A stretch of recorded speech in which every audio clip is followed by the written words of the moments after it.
This is Simply Lovaii, and you're listening to the expert with a heart.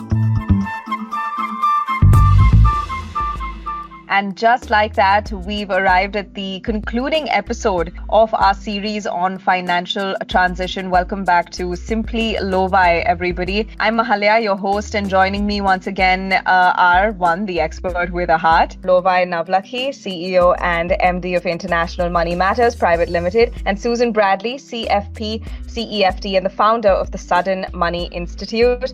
Thank you so much for being here for the concluding podcast, Lovaii. Susan? Thanks for having us. And thank you, but we're already at the end. Okay. We're already at the end. You know, they say time really does fly, and I've been experiencing that a lot more in the past couple of years, especially after COVID. But to talk about that, serendipitously brought up COVID just now. We've been talking a whole lot, Lovaii, Susan, about the idea of planning for the future, right? But an important thing that has also come out with regards to transition is the idea that you can't plan for everything and you have to allow for uncertainty. And there is a lot of value sometimes in embracing that change and accepting that it is a part of life. We spoke on the previous podcast about retirement and all that brings in terms of a transition. That also throws up a couple of unexpected, situations your way. But one thing that people cannot ever really plan for is the loss of a loved one, right? And that drastically changes life. It changes every aspect of, the way that you approach life, your finances, every single thing. So let's talk about that on today's podcast, how one approaches the loss of a loved one. And as a financial transitionist, how you can help a client through that. I think your insights will be very useful. So to start us off, what is, this is an important one and it's a tricky one, right? But what is the right time to talk about finances? I assume you wait for the client to come to you, but is that always the case? Am I wrong there? I think finances are always present. Whether they're important or not is determined by the situation. And when you think about the loss of a loved one, it could be a parent, it could be a child, it could be a spouse, it could be someone who had been ill, so there was some anticipation, or it may have been an accident that just changes everything in a flash. So it is situational.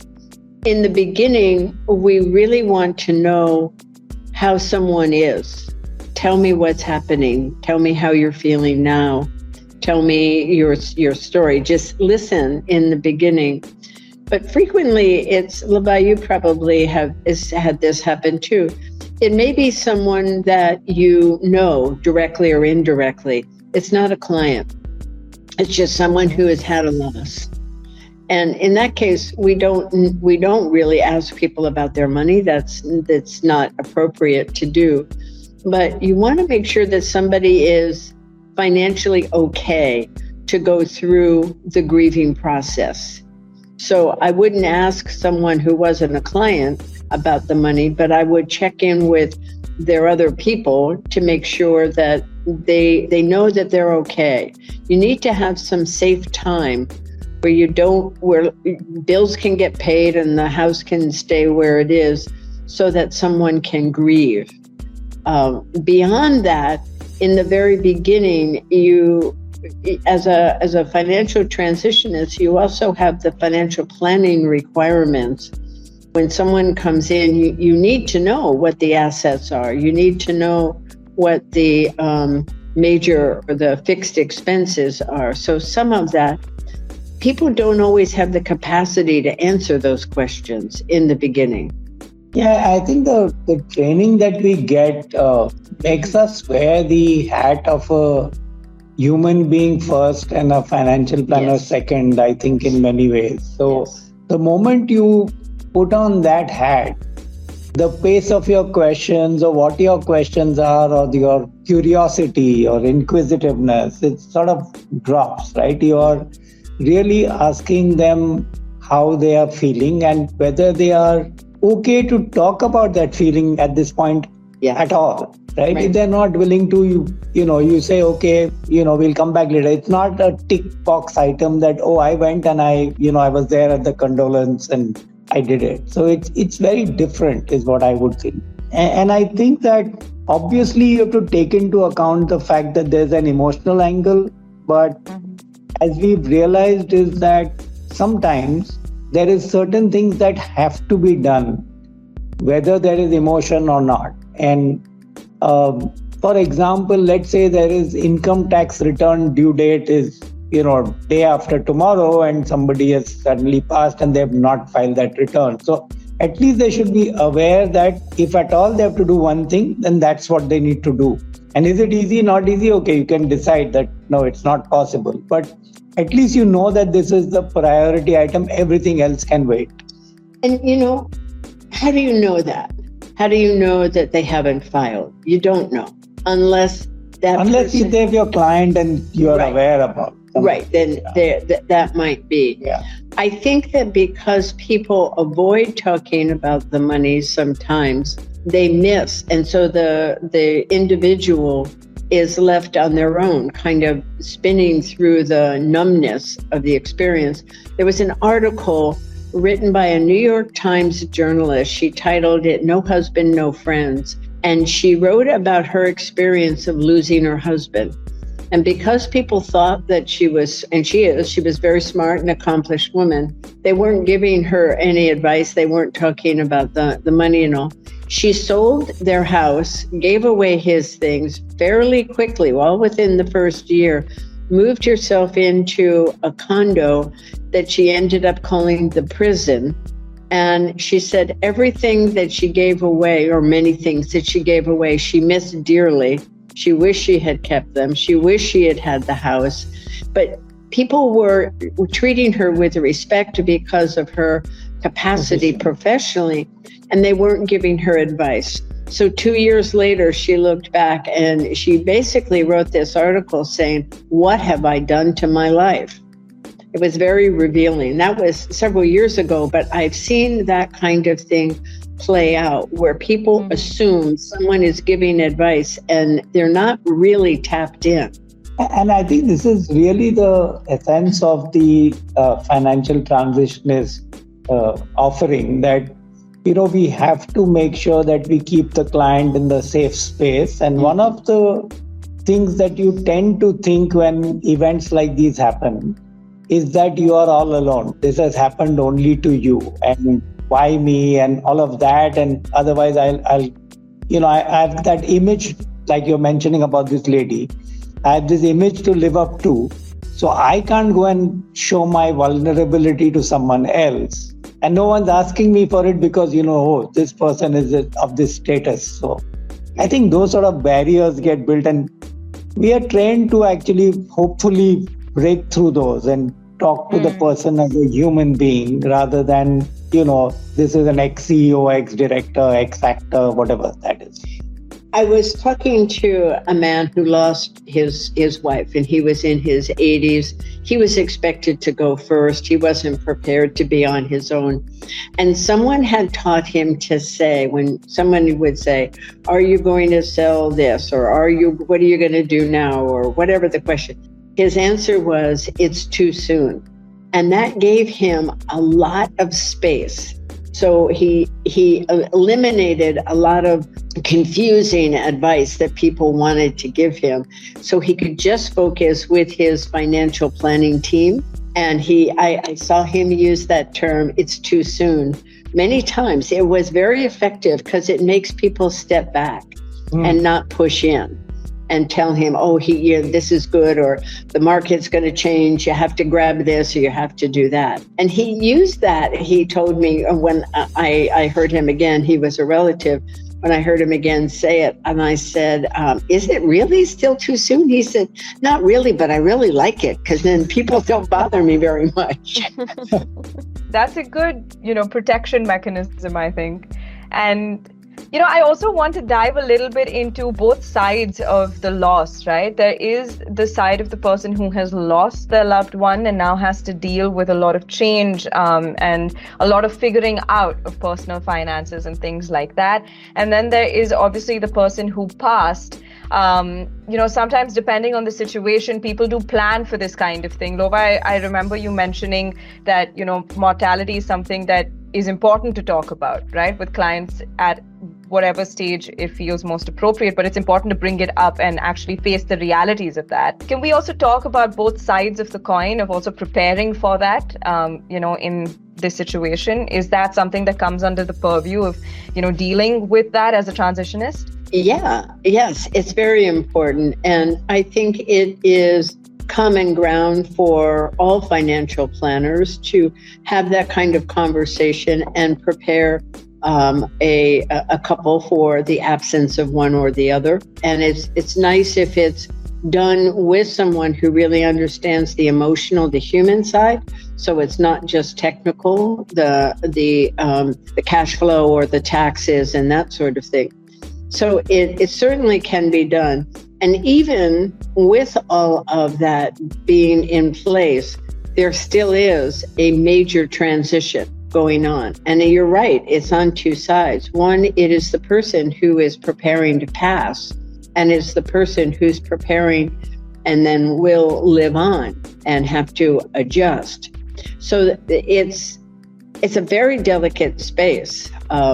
There are people now in the States. We just had one sign up for our training to be a CEFT, and she is trained to work with people. That's called a death doula, to help people prepare for their passing, kind of what hospice would do, but apparently she has a different process. So helping someone with their ultimate transition, they're leaving this life, that's pretty big stuff. Most people are not trained in that. Planners are trained in the technical side of it. And we're all a little bit hesitant on the human side because it's an experience we all have. So it's good to normalize that, do the best that you can with that. But know that even if everything is in place, the surviving spouse still has a pretty tough time ahead of them for at least a couple of years. To speak a little bit more about the surviving spouse, understanding, their predicament, understanding their situation. Like you said, I imagine that's a big part of the transitionist's journey as well, right? Because the needs will probably keep changing. At one time, it might seem suitable for them to do something, and then the next week they might have a change of heart. How do you confront that situation, right? When there is maybe constant change in a way that might be impulsive, again, because of the grieving process and things like that. Is that something you would suggest preparing for as an advisor? Or is it something you suggest going with the flow and, allowing it to happen, again, allowing space for that? So one of the things that happens when, you've lost a loved one is there's suddenly a lot of advice that's coming to you from, friends, family, long lost relatives, etc. Some well-meaning, some may not be so well-meaning. And I think our role as transitionists is really to keep them safe and therefore try and see what is it that is really important, and the rest, we can wait and do what Susan's relative date is, maybe it's too soon, and make sure that they are not forced to take some decisions which they don't really need to take if there's not enough information, etc. And more importantly, I think there are some decisions that you would take which are irreversible. So if they are advised to say, oh, you've got this money from the insurance policy and you put it in a money market fund, that's fine. But if it says, oh, with this, you must go and buy another property and also do this and give so much to the child, then that's not something you're going to get back. So those are things that you need to sort of segregate and remind them that this is what you need to do. So while we talk about, slowing of pace, I think in certain cases, there may be a need to do it quickly because that's a safe thing for them to do. And if I can, I'll talk about a client who, it's a little tragic sort of story, but there's this couple who were both very ill during COVID. So about 3 years ago, the wife passed away while she was in the hospital. The husband was still in the hospital and had to do the rites. And at that stage, I think the son was 20 years old. The daughter was maybe 14. The son was studying abroad out of India. They were living in India. And, it took him a while to get back to work. And I know I met him last year and said, I met him at his workplace. He said, I come here because I need to get distracted and I'm getting some work to do, etc. And we used to talk to him about his investments, about his tax return. He said, that's something that I'll do later. As soon as you spoke about some of those things, he was tired to talk about them. And 2 months ago, when I was in fact in the US at this EFT conference, I got a message from a friend saying, this man passed away in his sleep. And, I told the advisor who was dealing with him, and she was like in a shock. And so the important thing is that we need to remove that personal grief that we are going through at that stage. So while we are wanting to be human in this situation, and luckily I had inputs and advice from some advisors in the US who have dealt with such situations, that no, this is the time you go and talk to the family, because the son is coming from the US. His brother, we figured, is coming from Singapore. His daughter is living there, but, and he has a really aging father who's 90. That's the survivor in his family.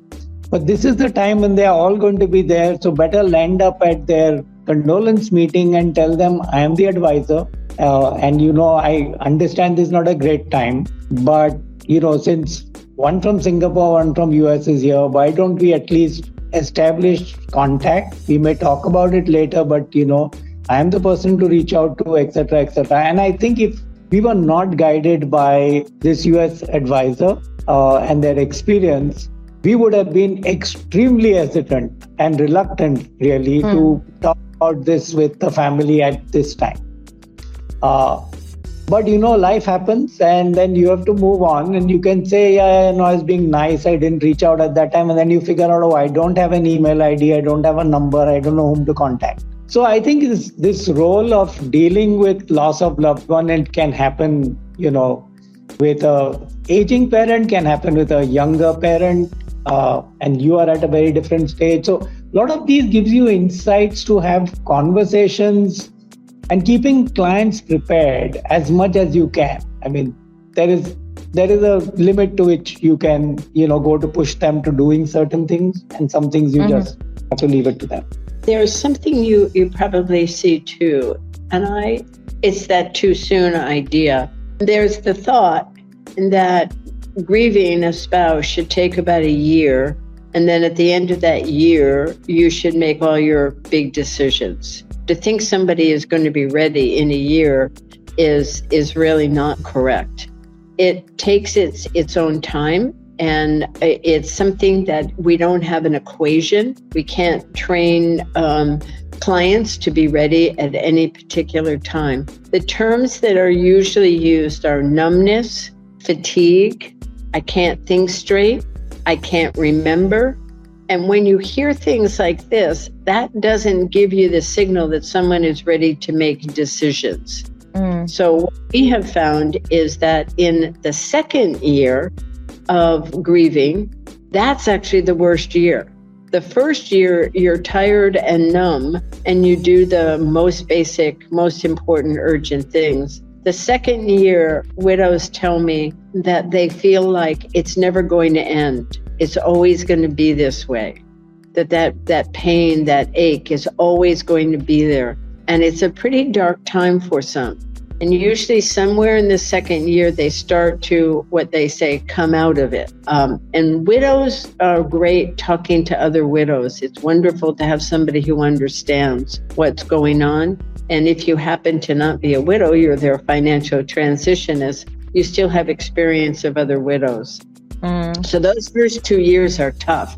In fact, that's a very common time in the States. The data is 70% of widows leave their financial advisor in the second year. And the reason most frequently given is they don't feel heard. They don't feel understood.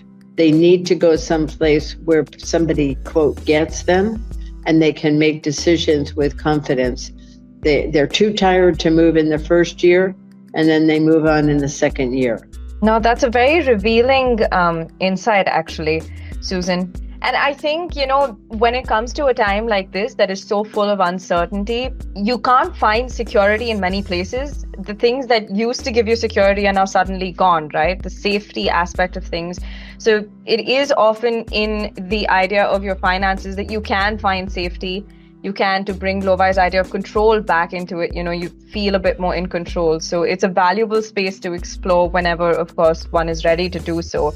But I again imagine that that's a big part of being a transitionist, is providing a space, of safety and security, not just by virtue of being there to listen to the person, but also in the practicality of providing, the safety net of finances to live a comfortable life moving forward. I think this has been a very revealing conversation, and there is so much to explore.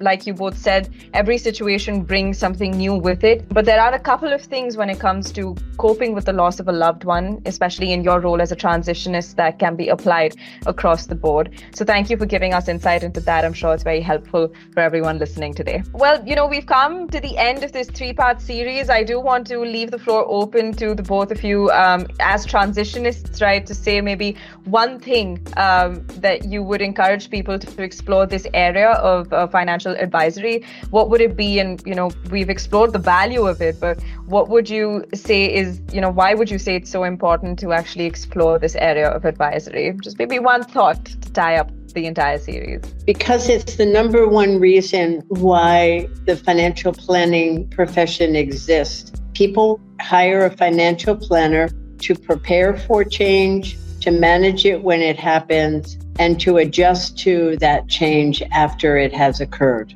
That's the main reason people hire financial planners.